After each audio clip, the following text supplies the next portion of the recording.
We're going to begin at 6 o'clock with a winter weather advisory in effect for all of Metro Detroit tonight, creating for some slippery conditions. It's been snowing pretty much all day, and you're going to want to take it slow if you have to be out and about on the roads. That's right. Let's get right over to Andrew with today's snow totals and when that winter weather advisory will be lifted, Andrew.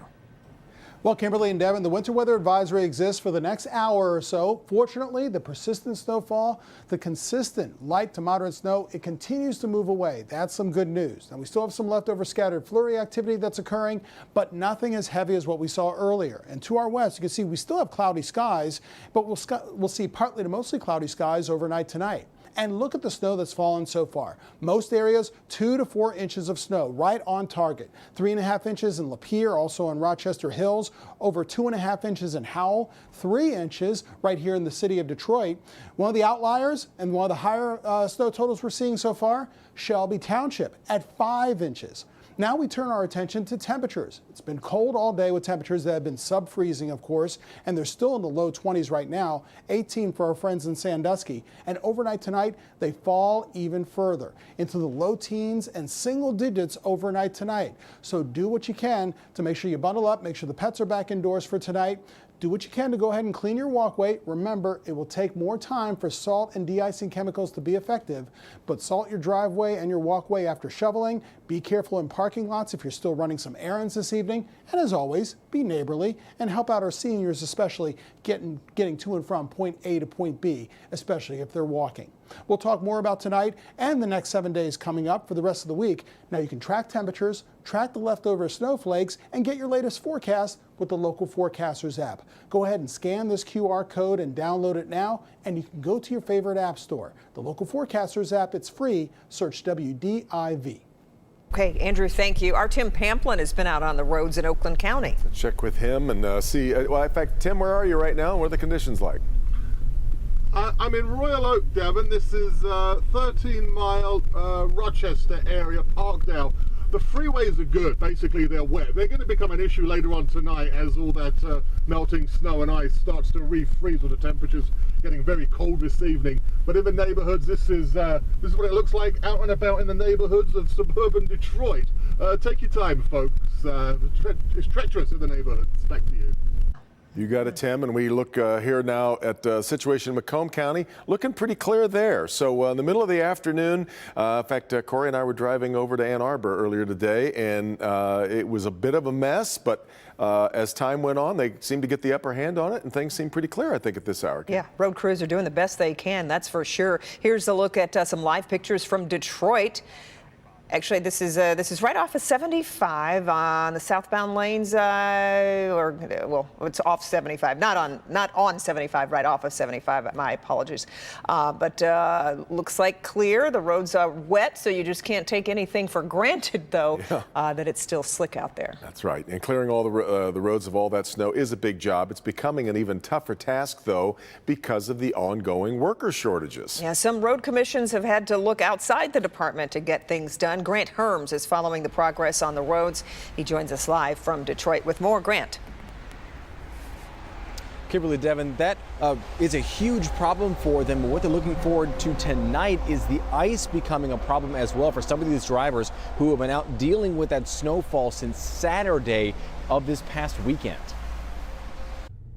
Plows and salt trucks out across Metro Detroit doing their best to make sure the roads stay as clear as possible after a weekend of unexpected snowfall and another round of several inches to start the week. And all this snow means salt, and a lot of it. I am talking tens of thousands of tons of road salt. This is just one of the domes for Wayne County, and it at its max holds 10,000 tons. Standing in this salt is like being in a canyon or a cave of salt as they're loading it into trucks, and all of this has to get out on the roadways to make sure things are safe. And it's not just Wayne County. In Oakland County, they think today could put their salt use for the season close to 30,000 tons, even though we've had less snow than average this year. And there's sort of a misperception that salt use is tied to total inch accumulation of snow.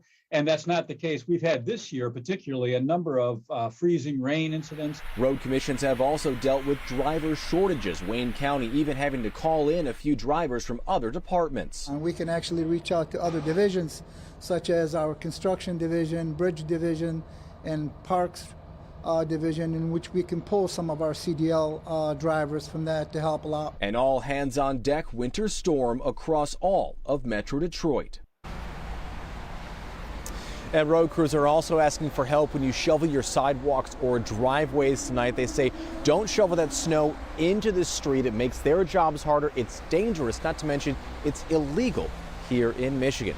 Back to you. Yeah. Okay, Grant, we appreciate it. And with temperatures dropping even more overnight, we'll continue to monitor the road conditions for you. Wake up with Brandon and Kim for a look at the morning commute. Local 4 news starts at 4:30 a.m. All right, now let's get to the latest on the coronavirus. Cases appear to be slowing in Michigan. 39,372 cases over the past 3 days, averaging out to 13,000 cases per day. Remember, we were at 20,000 just a little more than a week ago. We've lost another 36 lives to the virus. Beaumont Health saying they're starting to see a drop in COVID hospitalizations. They started to see that on January 10th. Or rather, on January 10th, Beaumont had 857 COVID patients across the system. Today, compare that, and you see we're down to 530. Meanwhile, Sparrow Hospital up in Lansing is going to receive staffing assistance now from a federal medical team. That'll be for 30 days starting February 7th to help treat COVID patients in this latest surge. Well, it was back to school for Oxford High School students today. The first day back to their school since the mass shooting on November 30th that injured 7 and killed 4 students. So many mixed emotions for the students, of course. Karen Drew just talked with one student who wanted to share her experience in getting back to the classroom. Let's bring in Karen with that. Karen. Well, we first talked to Olivia Dare the day after the shootings, and I've been keeping in touch with her the past 2 months with calls and texts, and she told me she wanted to talk today because, in a way, the talking kind of helps her heal. So after class, late this afternoon, we jumped on a Zoom call and talked about what it was like going back to Oxford High today. Very anxious. I was very eager to go back, but at the same time, it was just very weird to me. While the upgrades and the new paint at Oxford High helped a bit, Olivia says there was one huge challenge. Just walking the halls in general, walking alone in the halls, going to the bathroom, things like that. But there was one time I went to use the bathroom with a guy, and we both walked to a bathroom that does not exist anymore.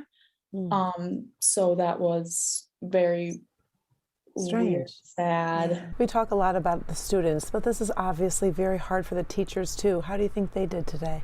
I think the teachers did amazing. They're all so supportive, and if you want to pet a dog, if you want a dog to come in the classroom, they get the dog in there. They'll let you go pet the dog. If you just need a break from the class, if you're not doing okay in there, they'll let you, they'll help you. The 16-year-old said overall it was hard to concentrate, but says teachers didn't have them do a lot of work today. It was more about being together in this updated space.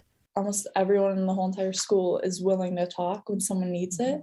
And I think that's something that everyone can lean on, and everyone needs to be able to talk and let it out. And everyone's just so supportive.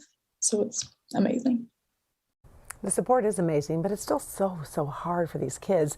She said so many were talking today about the victims, and I'll have more on that, along with a special gift being given to one family, and that's tonight at 11. Devin? Karen, we of course tried to keep our focus on the victims too, just like the students, but you have to assume there was also some talk about Ethan Crumbley, the defendant in the case. Yeah, there was some talk. Mostly, she says, in classrooms where Ethan actually had a seat there, so teachers were moving the chairs around so the students could feel more comfortable. And you know what? You have to give these teachers so much credit. They are trying so hard, and at the same time, they're trying to heal as well. So it's going to be a long road ahead for sure. Yeah, it sure is.